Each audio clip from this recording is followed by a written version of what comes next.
নিয়ামত দান করবেন, এমন নিয়ামত দান করবেন যে নিয়ামতের কোনো তুলনা হবে না, বলেন না সুবহানাল্লাহ।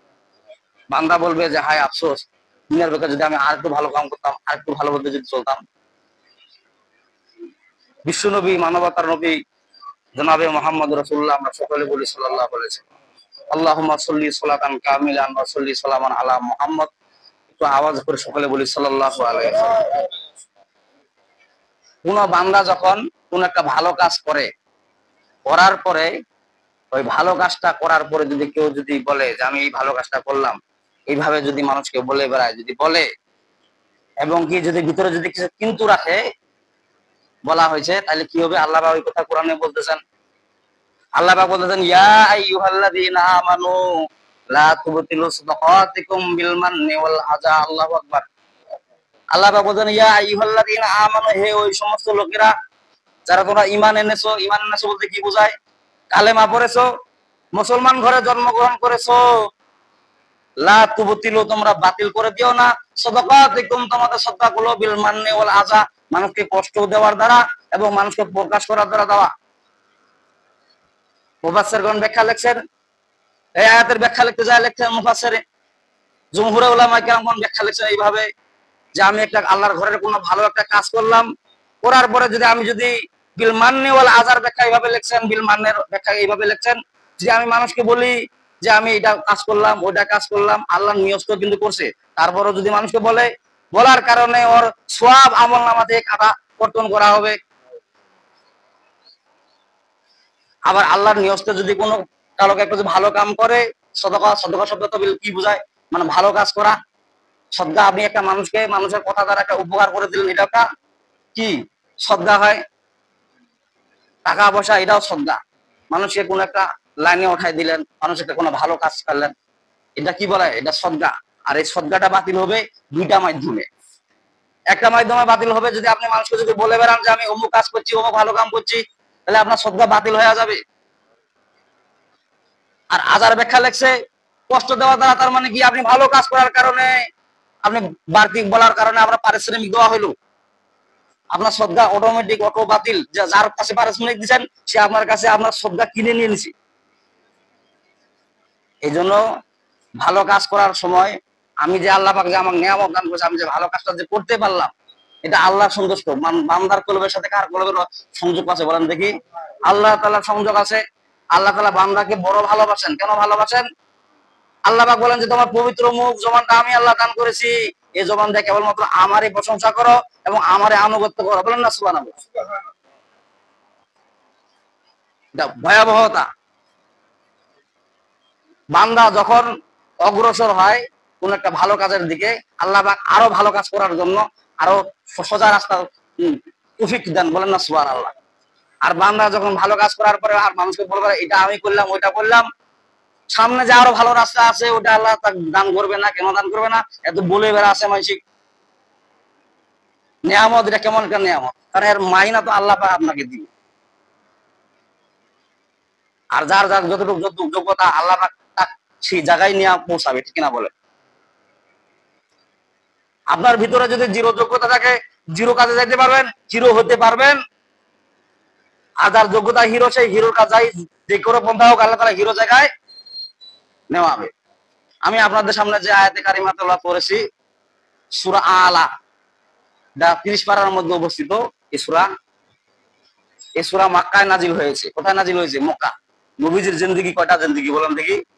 দুইটা জিন্দেগি, একটা মাদানী জিন্দেগি, একটা হলো মক্কা জিন্দেগি। বিষ্ণু নবীজি যখন মক্কা থেকে যখন মদিনা গমন করলেন,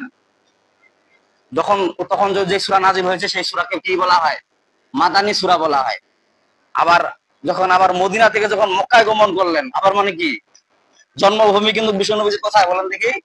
মক্কা। কিন্তু মক্কায় থাকতে পারলেন না। কেন থাকতে পারলেন না বলেন দেখি? কাফেরদের অত্যাচারে। মানে কোরআনে যা এমন একটা জিনিস, এটা বলার কারণে কাফেরদের অত্যাচার শুরু করে দিল। তার মানে কি আমার নেতামিগিরি থাকবে না? কোরআনের হক কথা বললে, কোরআনের আইন চালু থাকলে আমার নেতামিগিরি বেনজিগিরি থাকবে না, সব কোরআনে দখল করে নিয়ে নিবে, বলেন না সুবহানাল্লাহ। এই জন্য বিষ্ণু নবীজির প্রতি অত্যাচার শুরু করে দিয়ে দিলেন মক্কার কাফেররা। কিন্তু এটা কোরআনে যা এমন একটা কোরআন, যে কোরআন তেলাওয়াত করলে কাফেররাও সৌন্দর্য বলে, বলেন সুবহানাল্লাহ। কাফেররা বলে যে এত সুন্দর তেলাওয়াত, এত সুন্দর গান, এত সুন্দর মধুর্য, বলেন না সুবহানাল্লাহ। কোরআনের ভিতরে অশেষ নিয়ামত আল্লাহ পাক দান করেছেন, যার কারণে কোরআন বলা হয়েছে শেফা, মানুষদের জন্য শেফা। আপনার একটা কোনো অসুখ বিসুখ হলো, কোন একটা ঘুষি আক্রমণ করলো, কোরআন থেকে সূরা তেলাওয়াত করেন, ফুক দেন, আপনার ঘুষি দূরীভূত হয়ে যাবে, বলেন না সুবহানাল্লাহ।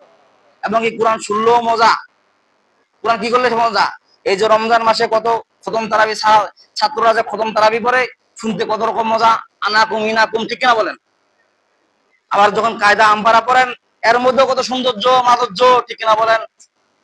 কোরআন শুনলেই মজা, পড়তেও মজা, শুনতেও মজা। আর যখন মনে করেন যে রিয়াকশন, যখন ব্যাখ্যা শুরু করে দিবে, তখন ফের আবার এটা আবার বোঝা, তাদের জন্য বোঝা, সুৎখোর ঘুষখোরদের জন্য বোঝা, যে এগুলো আইন মানা যাবে না। আপনি হাজার যদি কোরআন তেলাওয়াত করেন কোনো সমস্যা নাই, আর যখন নাকি কোরআনের ব্যাখ্যা শুরু করে দিবেন তখনই সমস্যা। সুদের আয়াত কেন তেলাওয়াত করলা, সুদের আয়াত তেলাওয়াত করেন কোনো সমস্যা না, যখন সুদের ব্যাখ্যা শুরু করে দিবেন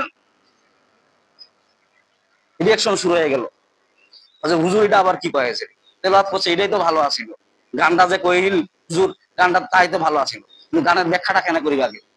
যখনই গানের ব্যাখ্যা শুরু করে দিয়ে দিল তখনই বিশ্বনবীজির উপর টর্চালিন। তার মানে কি, রাতের আধারে বিশ্বনবীজি জন্মভূমি ত্যাগ করে মদিনায় গমন করেছিলেন এই কাফেরদের অত্যাচারে। এখনো সেই কাফের নাতিপুতিরা এখনো আছে। যে আমি আপনাদের সামনে যে আয়াতে কারিমা তেলাওয়াত করেছি, সেই আয়াতে কারিমা হলো কি সূরা আলা। আলা মানে কি, সবচেয়ে উপরে। আলা শব্দ তো সবচেয়ে উপরে। এটা মক্কায় নাজিল হয়েছে। এটা কোরআন শরীফের 87 নম্বর সূরা। কত নম্বর সূরা?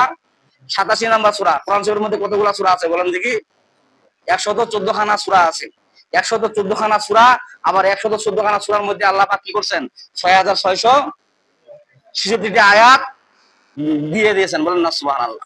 এমনি এমনি দিয়েছেন নাকি? হ্যাঁ, আল্লাহ তাআলা যে কোরআন শরীফের মধ্যে যে 6666টি আয়াত দিলেন, এমনি এমনি দিয়েছেন?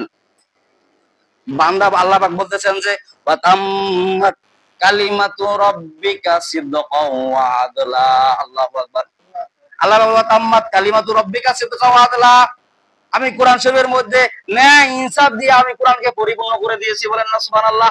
মানে কোরআনের বাইরে আপনার চলা লাগবে না, কোরআনের ভিতরেই চলেন, সুষ্ঠু মতো চলেন, আপনি ইনসাফ ন্যায় ইনসাফ পাওয়া যাবেন না, বলেন না সুবহানাল্লাহ। কোরআনের আইনে, কোরআনের বাইরে যতগুলা বিচার আছে সবগুলো কোরআনের বিরোধিতা কাজ করে। একটা মনে করেন যে সুষ্ঠু বিচার, সফলতা বিচার দিতে পারে। আমি আপনাদের সামনে যে আয়াতে কারিমা করেছি সূরা আলার 14 এবং 15 নম্বর আয়াত, আল্লাহ পাক এখানে কি বলতেছেন? আল্লাহ পাক বলতেছেন বিসমিল্লাহির রহমানির রহিম قد أفلح من تزكى وذكر اسم ربه